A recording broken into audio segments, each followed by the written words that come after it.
compañeros. En primer lugar, quisiera señalar que hago uso de la palabra un poco contra la corriente, a pesar de la hora, del cansancio, porque creo que el tema que está planteado al debate nos permite hacer algunas reflexiones que comenten lo que aquí ha sido expuesto.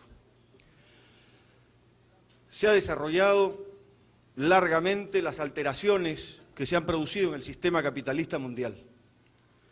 El problema es los efectos que estas alteraciones tienen sobre América Latina y sobre la izquierda. Y yo quiero sobre esto plantear algunos asuntos muy puntuales.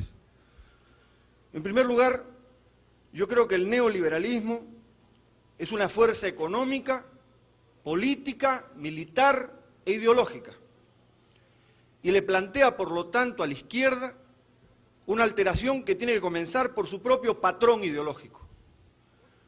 El neoliberalismo pone en cuestión el mecanicismo en el manejo de la teoría y pone en cuestión, como lo han expresado varios oradores, las tesis del destino manifiesto, la comprensión del marxismo o del socialismo como una tendencia inexorable de la historia que vendrá por encima de los errores, las acciones y las fuerzas sociales que actúan en el escenario. Hoy el destino manifiesto está puesto en cuestión y está puesto en debate. Y está puesto en debate también el mecanicismo en la interpretación ideológica del marxismo y de la teoría social. Porque el mecanicismo conduce a dos tipos de subjetivismo. Conduce al subjetivismo pesimista o conduce también al exitismo. Ambos tienen a la base alguna suerte de mecanicismo. Y por eso me parecía importante comentar aquí que es cierto que puede haber una fase de expansión prolongada del mundo capitalista desarrollado, pero que eso no niega el desarrollo de contradicciones con los países y las fuerzas sociales del tercer mundo, ni produce necesariamente una situación en la cual los cambios en nuestros países tienen que estar directamente vinculados a una debacle del mundo capitalista. Precisamente, el propio expansionismo de un capitalismo que pretende extender su estabilidad y ocupar nuevos mercados abre un conjunto de contradicciones que tienen que ser motivo de análisis y que no pueden ser manejadas con un concepto mecanicista de la realidad. Igualmente, creo que es absurdo suponer que tiene que haber una crisis profundísima para que se pueda producir la posibilidad de un movimiento social, de una fuerza social latinoamericana en acción. Varios de los procesos revolucionarios en el mundo no van directamente vinculados a una profunda crisis económica inmediata en ese país.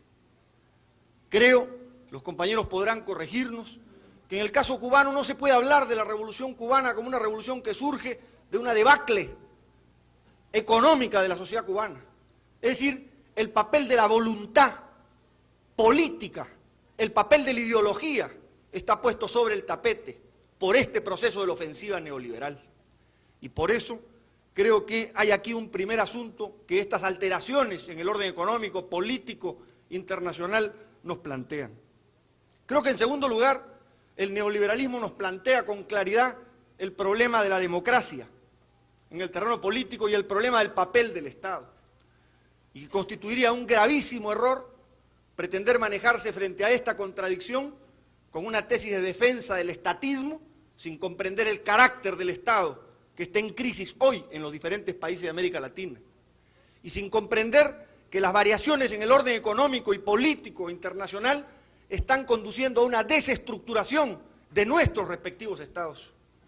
Yo creo, por ejemplo, que en el caso del Perú, la crisis y la aplicación y la presión del neoliberalismo conduce a una descomposición parcial del propio aparato del Estado. Y se abre un fenómeno nuevo, elementos de vacío de poder, que comienzan a abrirse ante un Estado que se repliega, que ya no da salud, que no da educación, que no da vivienda, que no atiende las necesidades de las masas. Aquí aparecen orientaciones reformistas dirigidas a que el pueblo autosatisfaga sus propias necesidades, cumpla con los servicios que el Estado no cumple. Pero también, por otro lado, se abre la posibilidad de que la fuerza popular ingrese frente a estos vacíos en la propia función del Estado con una opción distinta, generando la base material de un poder alternativo, de una autoridad nueva. Porque una autoridad que no satisface necesidades de las masas, de las mayorías, pierde autoridad. Y cuando las masas encaran sus problemas, abren el espacio para una nueva autoridad.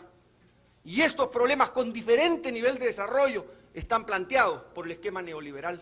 Porque la reducción del Estado tiene una expresión concreta para el movimiento social y para las masas. En tercer lugar, creo que nos plantea también esta fase de los cambios del capitalismo, el problema de la soberanía restringida. Precisamente la expansión del capital y la conquista de mercados apunta políticamente a la restricción de la soberanía y pone en cuestión el mismo concepto de nación en muchos de nuestros países. Y este es un problema que las alteraciones de la situación internacional no puede dejarnos de plantear. Porque es cierto, como ha indicado alguien aquí, los propios movimientos populistas han educado en elementos de nacionalismo a amplios sectores de nuestras masas. Pero hay algo más. Este proceso de restricción de la soberanía está vinculado también a una modificación de nuestras estructuras productivas. Y esa modificación de estructuras productivas no es un ente abstracto, numérico, de porcentajes. Es también una presencia de fuerzas sociales. La existencia de sectores de la clase obrera en partes importantes de nuestros países está en cuestión. Se produce una reducción física de la clase obrera, despidos masivos y generación del famoso fenómeno de los informales. Las alteraciones entonces en este orden económico internacional están alterando la estructura de clases de nuestros países. Y nosotros tenemos que producir una reflexión sobre eso también, porque eso plantea desde otro ángulo el problema del frente político, de las alianzas y del programa en este terreno, y redimensiona el problema de la voluntad política desde el punto de vista del proyecto nacional y popular. Y este me parece que es otro elemento que está planteado con claridad en este proceso, pero también plantea nuevas contradicciones interburguesas en nuestros países, entre las burguesías industriales vinculadas a los mercados internos y todo su viejo y obsoleto aparato económico, y aquellos sectores de la burguesía que apuntan a reacomodarse y a reinsertarse en este proceso. Y aquí se abren nuevas condiciones también en términos de posibilidades políticas y de relación social entre fuerzas en nuestros países. Creo, en cuarto, quinto lugar, que estos cambios en el mundo capitalista abren también una profundización en nuestros países del desarrollo desigual en su propio seno. Y nos plantean el problema del centralismo, el problema del regionalismo, el problema de las demandas de varios de nuestras regiones al interior de nuestros países que aspiran al desarrollo y al progreso y que encuentran que son solo porciones del país, con núcleos muy privilegiados del capital, los que logran desarrollarse como sectores de punta, mientras vastos sectores de la sociedad se encuentran en el atraso como expresión de ese centralismo que muchas veces se vincula con la capital de la República, pero que es un fenómeno no geográfico, sino que es un fenómeno económico, político y social que está planteándose por las propias leyes de desarrollo del capital. Y finalmente, creo que este fenómeno nos plantea un ángulo del asunto que ha sido poco discutido, que es que estas modificaciones del neoliberalismo sobre nuestros países ponen en discusión la democracia, como ha sido planteado aquí como democracia tutelada, restringida. La democracia restringida y tutelada en nuestros países surge paralelamente al proceso que estamos viviendo, a este reacomodo del capitalismo mundial. Y por eso las banderas de la democracia debieran estar de este lado y no de ese. Pero una actitud vergonzante de la propia izquierda, una desconfianza en el movimiento de masas, un sobredimensionamiento de una concepción burocrática de la vanguardia, conduce a un abandono de un elemento fundamental, como decía un compañero nuestro recientemente fallecido, el historiador Tito Flores Galindo. Las masas también piensan, y las masas son un factor fundamental del cambio social. Nosotros tenemos que analizar los fenómenos económicos desde el punto de vista de cómo afectan y reacomodan al movimiento de masas y de los problemas que les plantean. Y en ello tenemos que tener una gran confianza en el movimiento de masas, en la democracia directa, en la democracia de masas, como cualitativamente distinta a la democracia tutelada y restringida. Y por eso la bandera de la libertad, de la democracia y de la justicia tiene que estar decididamente al lado de la izquierda, de la transformación y del cambio. Y esto es parte de los problemas que nos están planteados ahora, porque tenemos un proceso de creciente intervencionismo militar en nuestros países, con el cuento del narcoterrorismo y del enfrentamiento al narcoterrorismo que un compañero de Bolivia desarrolló largamente. Y tenemos planteado también la restricción de los espacios democráticos. En países como el Perú, la norma es el estado de emergencia, la excepción es la vigencia de los derechos cívicos. Hace años, desde el gobierno anterior, que vivimos en estado de emergencia, más de la mitad de la población del país. Y entonces hay un planteamiento esquizofrénico de las alteraciones que se están produciendo en el orden internacional. Una esquizofrenia entre un discurso liberal y una práctica militarista y autoritaria de quienes predican el liberalismo. Y esta contradicción tiene que ser trabajada por la propia izquierda y por el movimiento de masas.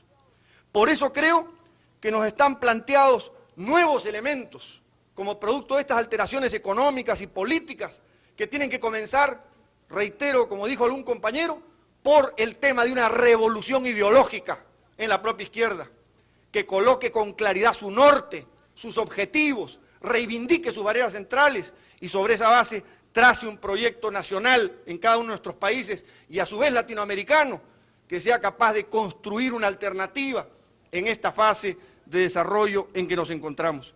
Yo quería traer estos temas a la reflexión porque creo que las exposiciones los plantean. Y como aquí somos dirigentes políticos y no fundamentalmente técnicos, y tenemos una responsabilidad de dirección, se trata de entender cuáles son los problemas que la situación nos plantea para ver cómo hacemos un esfuerzo para responder por ello. Espero no haberme salido del tema en ese sentido. Gracias. Gracias a ti.